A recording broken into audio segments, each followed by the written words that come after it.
అందరికీ నమస్కారం. అమ్మ ప్రసాద్. ప్రస్తుతం మన గౌరవ మంత్రి వర్యులు అమెరికా వెళ్ళారు. సుమారు 2 నెలల క్రితం ఆస్ట్రేలియా వెళ్ళారు. గౌరవ ముఖ్యమంత్రి చంద్రబాబు నాయుడు గారు దుబాయ్ వెళ్ళారు. ఇవాళ అమెరికాలో ఉన్నటువంటి లోకేష్ గారు, ఇది అమెరికా, విజయవాడ కాదు, విశాఖపట్నం కాదు, అమెరికా. అమెరికాలో లోకేష్ గారికి ఘన స్వాగతం. ఎందుకు ఒక వ్యక్తికి, ఒక మన మంత్రివర్యులకి అమెరికాలో ఇంత ఘన స్వాగతం దొరికింది? విజన్, అభివృద్ధి గురించి వెళ్ళారు. ఇవాళ దేశాలు తిరగటం కొత్త కాదు.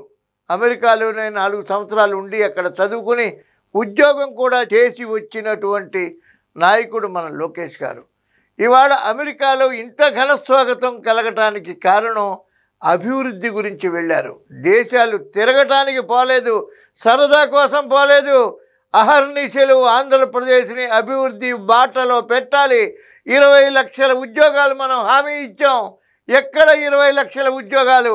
20 లక్షల ఉద్యోగాలు ఇచ్చి తీరాలి అనే పంతంతో, అభివృద్ధి అనే దిశలో ప్రజలు మమ్మల్ని ఇంత అందలం ఎక్కించి ఇంత ఘన విజయం చేకూర్చినటువంటి ప్రజల రుణం తీర్చుకోవడానికి అహర్నిశలు కష్టపడుతున్నటువంటి గౌరవ చంద్రబాబు నాయుడు గారికి, గౌరవ పవన్ కళ్యాణ్ గారికి, గౌరవ మంత్రివర్యులు లోకేష్ గారికి అందరికీ కూడా ముక్త కంఠంతో జై జై జై తెలుగుదేశం అని ప్రతి వ్యక్తి నినాదం పలుకుతూ అభివృద్ధి దిశగా అడుగులు పెడుతున్నటువంటి ఆంధ్రప్రదేశ్లో సామాన్య జనాలకి, నిరక్షరాస్యులకి ప్రతి విషయం, ప్రతి క్షణం తెలిసే విధంగా కార్యకర్తలు, నాయకులు అందరూ కూడా పని చేయాలి.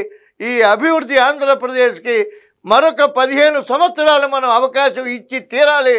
ఆంధ్రప్రదేశ్ని దేశంలోనే ప్రథమ అంటే అక్షర క్రమంలో మొదటిది కాదు, అభివృద్ధిలో కూడా మొదటిది అనేది నిరూపించుకునే దిశగా ప్రభుత్వం పనిచేస్తుంది. ఆ ప్రభుత్వానికి మద్దతు పలకవలసిన బాధ్యత మనందరిపైన ఉందని తెలియజేస్తూ అమ్మా Prasad. Please subscribe to Leo news for more videos.